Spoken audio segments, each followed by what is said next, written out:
Hello students, last topic हमने पढ़ा था ईथर के बारे में और उसमें देखा था कि ईथर के भौतिक गुण किस हिसाब से होते हैं, उसकी फिजिकल प्रॉपर्टीज़ किस हिसाब से होती हैं।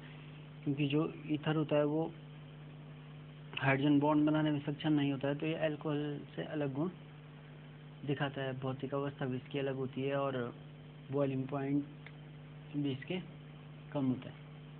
ठीक है, अब हम बात करेंगे इसकी केमिकल प्रॉपर्टीज़ की।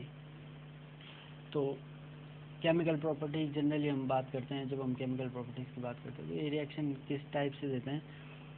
और ईथर क्या एक फंक्शनल ग्रुप है।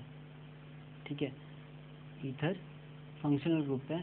इसकी प्रॉपर्टीज़ थोड़ा जान लें कि इसका नेचर किस हिसाब से होगा, या कहीं पे भी रिएक्शन होगी तो ईथर में कहाँ कहाँ पे रिएक्शन हो सकती है, ये देख लेते हैं। तो हमारे पास ये ईथर होता है। ठीक है, इस पे दो साइड एल्काइल ग्रुप जुड़े होते हैं। ठीक है, तो पॉसिबल रिएक्शंस कहाँ पे होंगी, जहाँ पे एक्टिव सेंटर मिलेगा।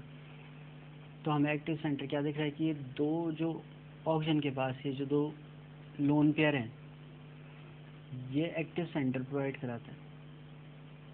ठीक है, अब क्योंकि इलेक्ट्रॉन डेंसिटी यहाँ पे ज़्यादा है तो आने वाला कोई पॉजिटिव चार्ज या हम बोलें कोई इलेक्ट्रोफाइल है यहाँ पे आसानी से अटैक कर सकता है। अगर जो छोटे साइज़ का होगा तो और आसानी से अटैक यहाँ पे कर पाएगा। ठीक है, तो पहली टाइप की रिएक्शन तो आ जाती है रिएक्शन ऑन ऑक्सीजन। ठीक है, और उस ऑक्सीजन को बोलते हैं इथेरियल ऑक्सीजन। ठीक है, तो पहली रिएक्शन तो इथेरियल ऑक्सीजन होती है। दूसरा सिंपल सा है, जो ये वाला बॉन्ड टूट जाएगा एल्काइल ग्रुप और ऑक्सीजन के बीच का, तो दूसरी टाइप की रिएक्शन आती है reaction between carbon and oxygen, या इसे ऐसे बोल सकते हैं reaction on cleavage of CO bond.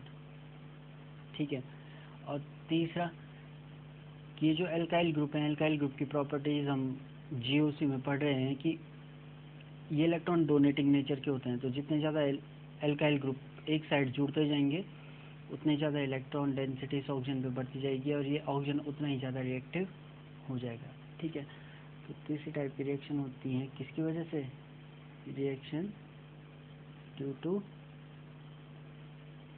Alkyl groups. Alkyl groups क्या क्या रिएक्टिविटी पे असर पड़ता है। ठीक है, तो हमारे पास तीन टाइप आ गए कि तीन टाइप से रिएक्शन हो सकती है। ठीक, तो पहले टाइप की रिएक्शन है reaction due to ethereal oxygen. ठीक है, और बहुत आसान सी रिएक्शन होती है। अभी हम समझ गए हैं कि रिएक्शन कहाँ पे होनी है, इस ऑक्सीजन पे होनी है। तो पहली रिएक्शन पढ़ते हैं, रिएक्शन विद कंसंट्रेट एसिड्स। ठीक है, कंसंट्रेट एसिड्स के साथ रिएक्शन। अगर जो हम क्या करें, कोई कंसंट्रेट एसिड है उसकी रिएक्शन किसी ईथर के साथ कराएं, जैसे हमने ये ईथर लिख दिया है, डाइथाइल ईथर हमारे पास है। ठीक, इसकी रिएक्शन किसी कंसंट्रेट HCl के साथ करा देते हैं हम। ठीक है, तो एसिड के बारे में हमें पता है कि एसिड क्या करते हैं, H+ आयन हमें प्रोवाइड कराते हैं। ठीक है, तो इसके कारण क्या होगा, जैसे हमने बोला कि ये पॉजिटिव चार्ज जो है वो आसानी से अटैक कर पाएगा किस पे, इस ऑक्सीजन पे, क्योंकि इसके पास क्या है, लोन पेयर हैं, तो ये आसानी इस पे अटैक कर देता है। ठीक, और यहाँ पे जो प्रोडक्ट मिलेगा वो क्या होगा, C2H5O C2H5। ठीक, और यहाँ पे जुड़ जाएगा H। ठीक है, और बचा Cl-, तो Cl- कहाँ चल जाएगा, ये पूरी स्पीसीज पॉजिटिव चार्ज, तो यहाँ आ जाएगा Cl माइनस, इसे बोलते हैं ऑक्सोनियम आयन, ऑक्सोनियम आयन। तो हम कह सकते हैं कि एसिड्स के साथ रिएक्शन पे ये क्या देते हैं, ऑक्सोनियम आयन से देते हैं। ठीक है, ऐसे हम रिएक्शन करा सकते हैं H2SO4 के साथ। तो H2SO4 के साथ खुद से रिएक्शन कराना, HCl की जगह पे क्या जाएगा, H2SO4। तो H2SO4 क्या देता है, H plus plus HSO4 minus. तो इसके रिस्पेक्ट में आप कंपाउंड बना सकते हैं। ठीक है, इसका नाम क्या हो जाएगा, डाई इथाइल ऑक्सोनियम क्लोराइड। ठीक है, ये वाली स्पीसीज जो बनी है इसका नाम हो जाएगा di ethyl oxonium ion. Oxonium ion इतना हुआ, क्लोराइड जुड़ गया तो ऑक्सोनियम क्लोराइड इसका नाम हो जाएगा। ठीक, दूसरा ये क्या करते हैं, क्योंकि देखिए यहाँ पे लोन पेयर है तो ये लिगेंड की तरह काम कर सकते हैं और कॉम्प्लेक्स फॉर्म करते हैं। ठीक है, फॉर्मेशन ऑफ कॉम्प्लेक्स। ठीक, अब ये कॉम्प्लेक्स की तरह काम कैसे करेंगे, ईथर हमारे पास है, ठीक हो गया, और इसके पास क्या है,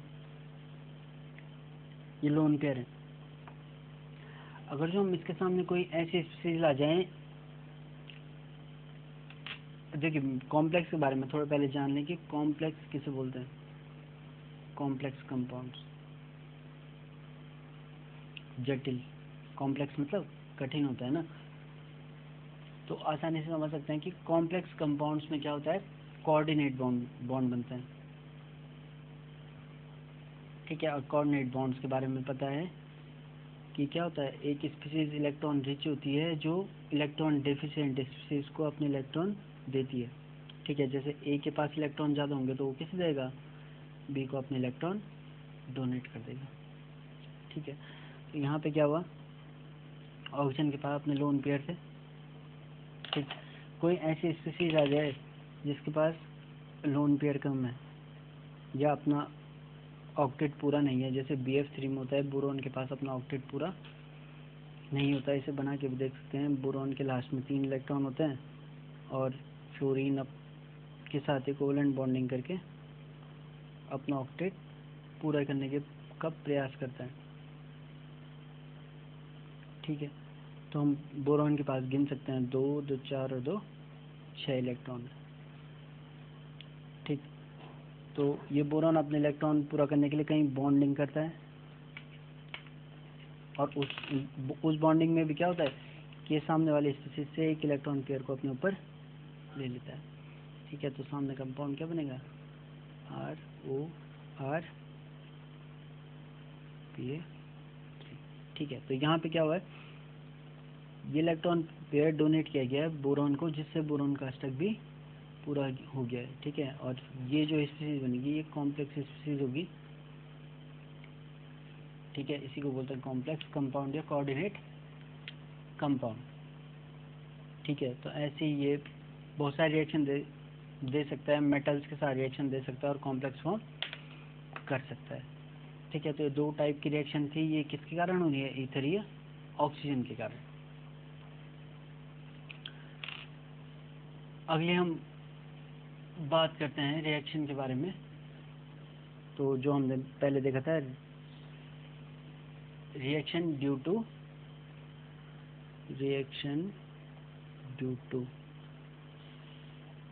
क्लीवेज ऑफ CO बॉन्ड। ठीक है, CO बॉन्ड के टूटने के कारण जो अभिक्रियाएं होती हैं, तो CO बॉन्ड कहाँ पे टूटेगा, ROR, तो ये वाला बॉन्ड टूटने पे जो रिएक्शन होने वाली।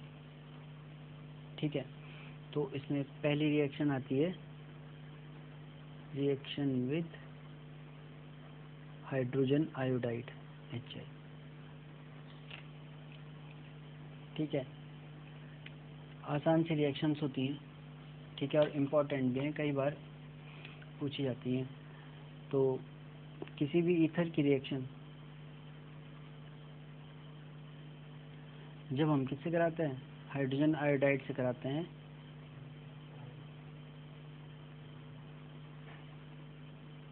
तो हमें प्राप्त होते हैं अल्कोहल।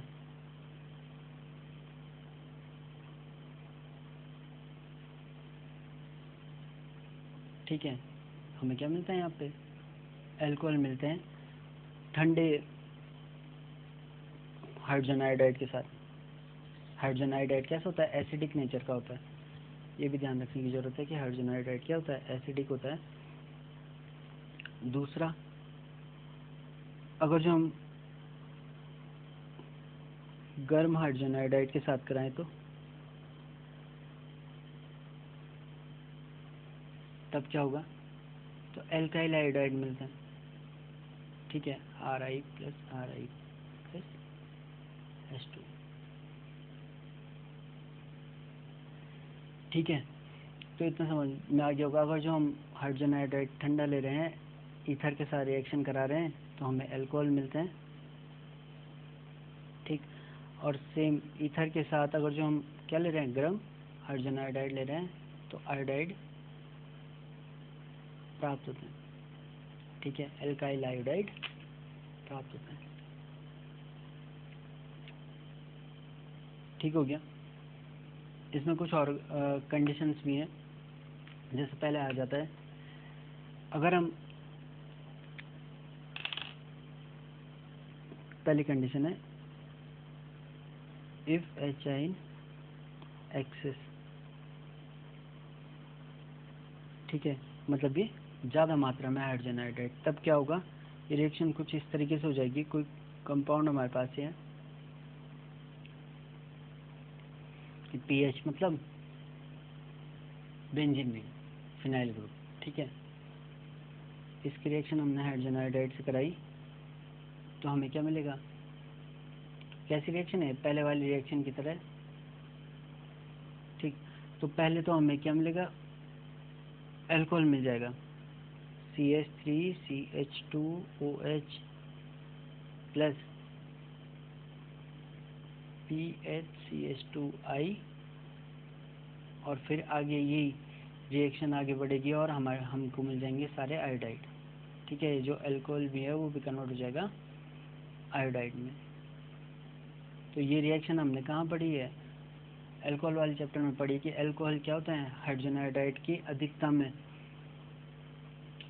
अल्कोहल हाइड्रोजन आयोडाइड की अधिकता में या हाइड्रोजन आयोडाइड से रिएक्ट करके क्या देते हैं, एल्काइल आयोडाइड देते हैं।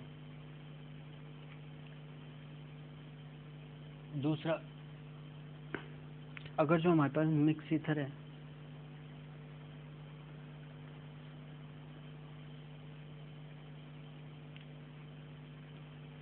ठीक, मिक्स ईथर है, तो जो आयोडाइड ग्रुप है या आयोडीन है, आयोडीन और आयोडाइड ग्रुप,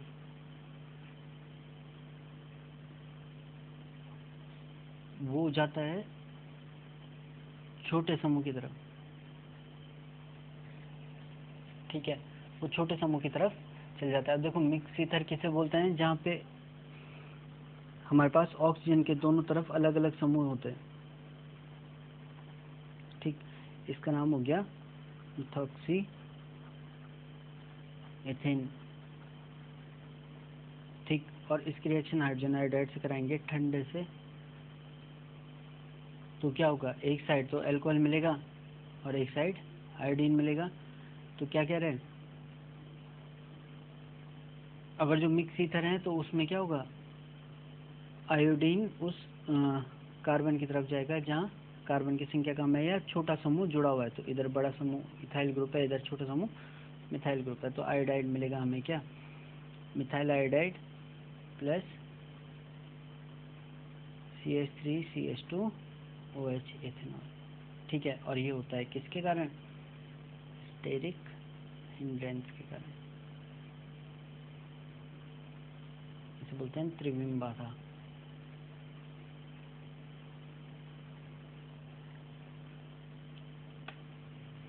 ठीक है, अगला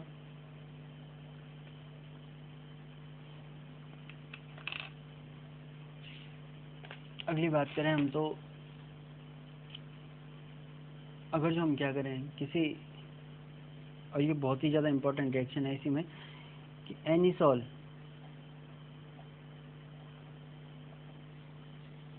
ठीक है मिथॉक्सी बेंजीन को हम क्या बोलते हैं, एनिसॉल। एनिसॉल की रिएक्शन जब हाइड्रोजन आयोडाइड के साथ कराते हैं, ठीक है, तो हमें मिलता है फिनॉल।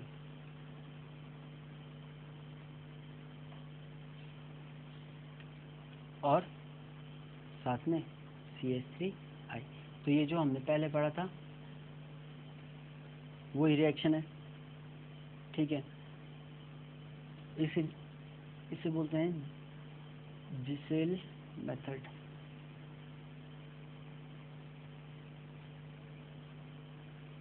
ठीक, और ये जिसेल मेथड यूज होता है किसमें, एल्कोक्सी ग्रुप की पहचान के लिए, ठीक है, डिटेक्शन ऑफ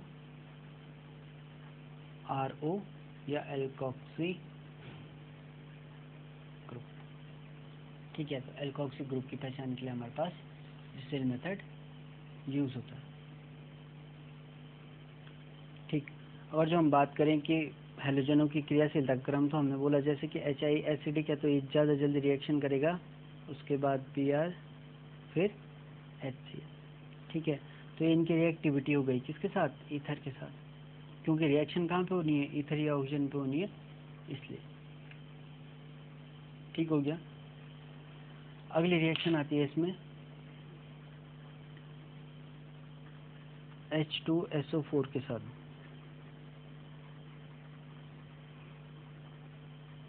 ठीक है, रिएक्शन विद H2SO4, ठीक है। तो ये रिएक्शन किस टाइप से होती है, सेम वही मेथड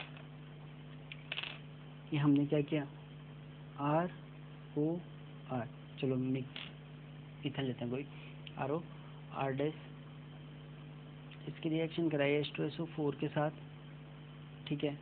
इससे पहले हमने कंसनट्रेट के साथ कराई थी, इसे हम डाइल्यूट के साथ कराएं। कंडीशन रहेगी हाई प्रेशर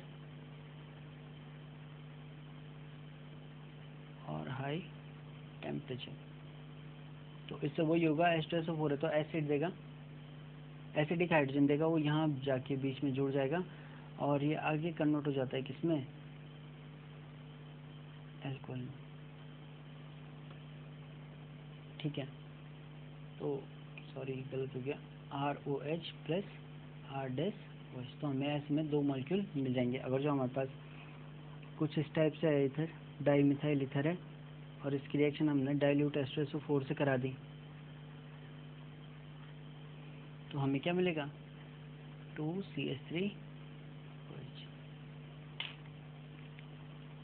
ठीक। अगली रिएक्शन से PCl5 के साथ रिएक्शन कराएं तो PCl5 के साथ रिएक्शन कराएं तो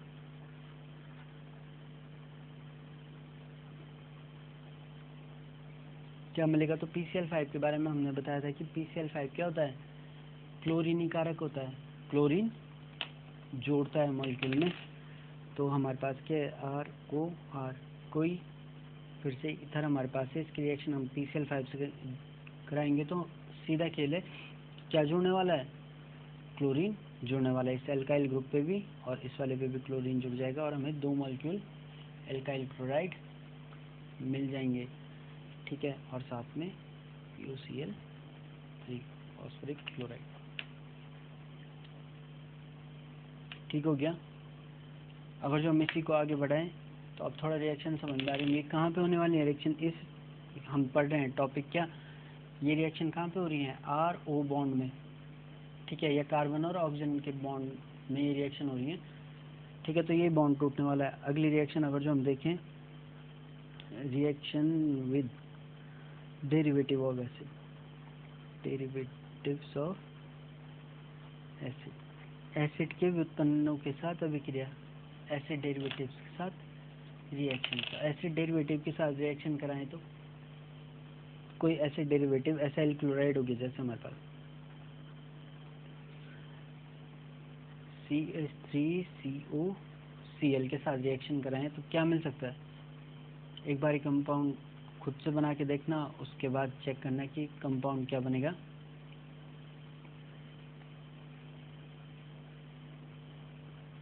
तो ट्राई करके देखिए, यहाँ पे कंपाउंड बनता है क्योंकि बॉन्ड ये वाला ब्रेक होने वाला है ना, और यहाँ पे कौन सा बॉन्ड ब्रेक होगा, माइनस प्लस ये वाला।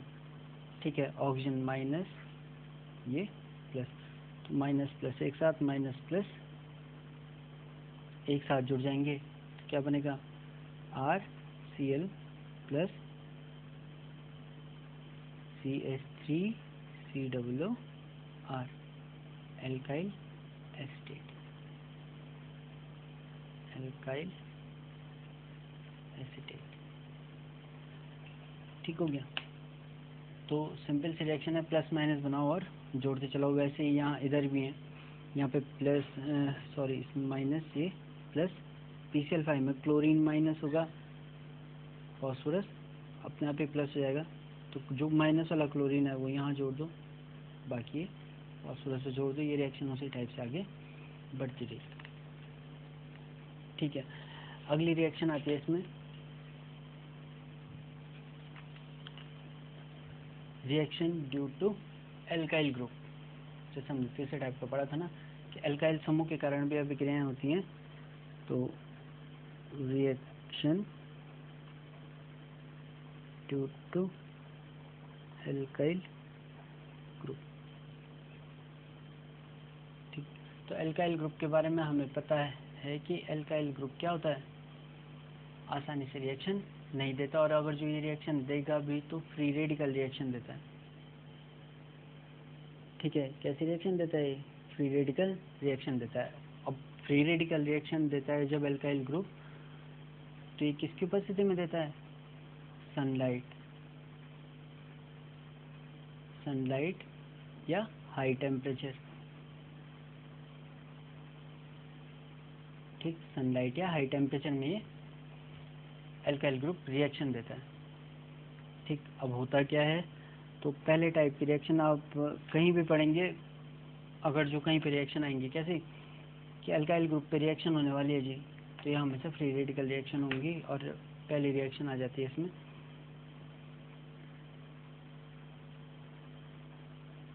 रिएक्शन इन प्रेजेंस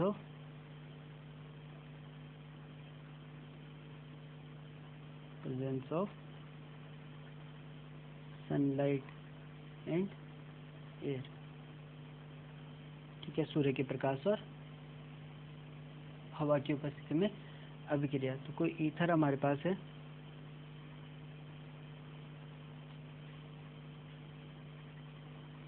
तो हवा में हमारे पास जनरली क्या आती है, ऑक्सीजन आती है, और यूवी रेज हो गई।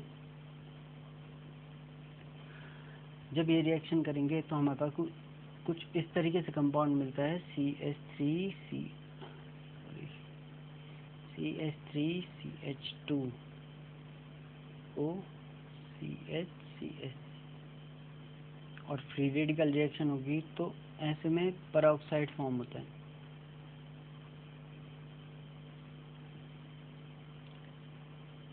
ठीक है, तो यहाँ पे जनरली क्या मिलता है, पेरोक्साइड हमें प्राप्त होता है। और ये पेरोक्साइड क्यों मिलते हैं, देखो ऑक्सीजन है, ऑक्सीजन भी फ्री रेडिकल देगा, यहाँ से भी हमें फ्री रेडिकल प्राप्त होंगे, कार्बन फ्री रेडिकल। ठीक है, तो ऑक्सीजन होती है वो पूरी की पूरी उस free radical, carbon free radical पर जुड़ जाती है। ठीक, दूसरा एक सबसे सिंपल रिएक्शन आती है, हेलोजिनेशन।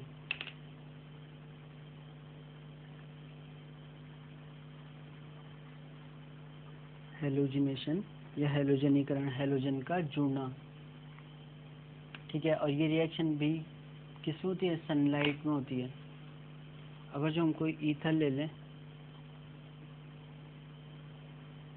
सेम ऊपर वाला ईथर डाइथाइल ईथर है, इसकी रिएक्शन हम किसी अच्छे से हम क्लोरीन से करा दें। ठीक है, ये रिएक्शन होगी किसमें, अंधेरे में,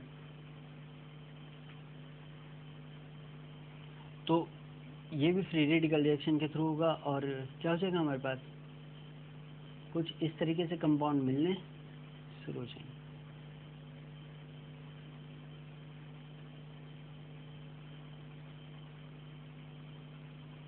ठीक है, पोलर नेचर का ये होता ही है, तो पॉजिटिव पॉजिटिव पॉजिटिव पे क्या जुड़ जाएगा, नेगेटिव जुड़ता चला जाएगा। ठीक है, और अगर जो ये रिएक्शन सनलाइट में हो जाए तो, सेम रिएक्शन सनलाइट में हो तो तब क्या होगा,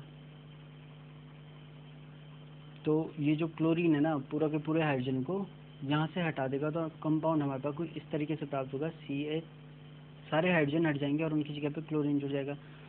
CCl3 CCl2O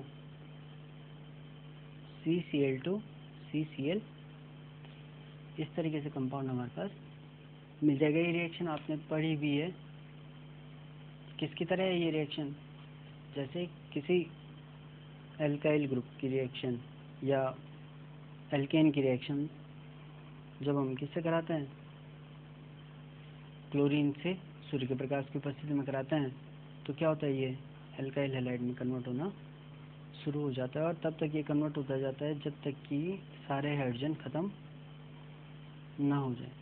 तो सेम रिएक्शन यहाँ है, आगे भी एक सेम रिएक्शन आएगी, HVZ रिएक्शन, तो वो BC टाइप की रिएक्शन है। ठीक है, तो ये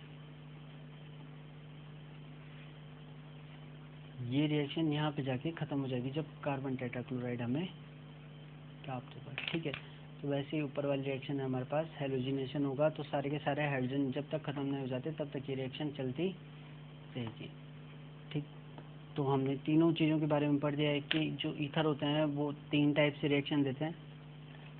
ठीक है, पहला टाइप हो गया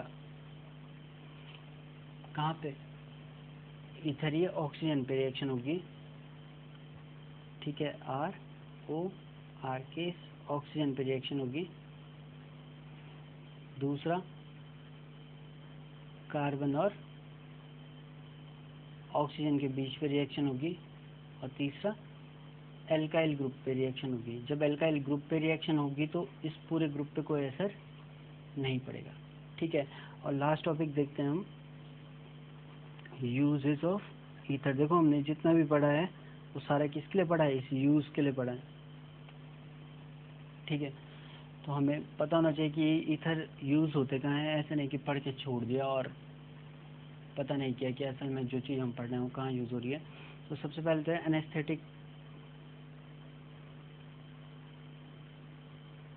एनेस्थेटिक के रूप में प्रयोग होता है। एनेस्थेटिक मतलब जो निश्चेतक होते हैं, क्लोरोफॉर्म जैसा काम करते हैं। ठीक है, क्योंकि ये लंग्स को और जो हमारे हार्ट की वेन्स होती हैं उन्हें इफेक्ट नहीं करते, इसलिए इनका यूज़ किया जाता है। ठीक है,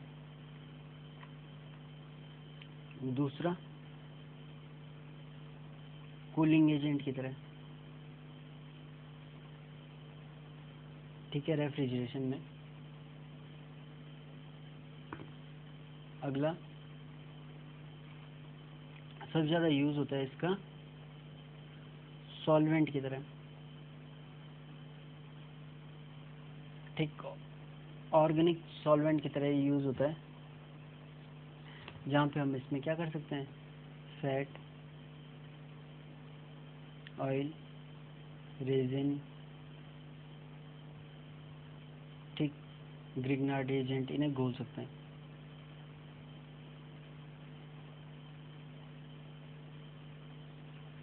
अगला ड्राई कंडीशन बनाने के लिए, कोई रिएक्शन हो रही है उसमें ड्राई कंडीशन चाहिए होंगी तो हम ईथर का यूज़ करते हैं। जैसे हमारे पास वुडजी रिएक्शन है,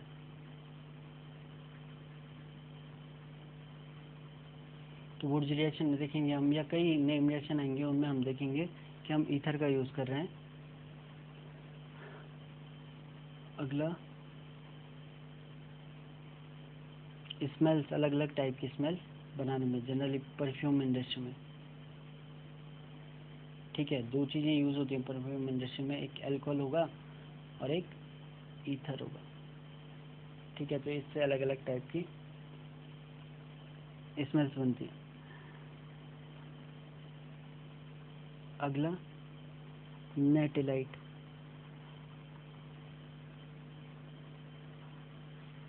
नेटेलाइट क्या होता है? ईथर प्लस अल्कोहल का मिक्सचर। ठीक है, इसको यूज करते हैं पेट्रोल की जगह।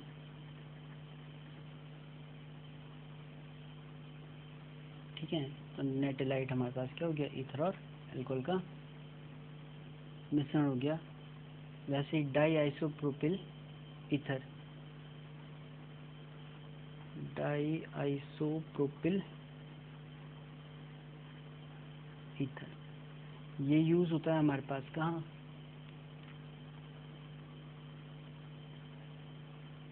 ये ब्लास्टिंग रोकने के काम आता है।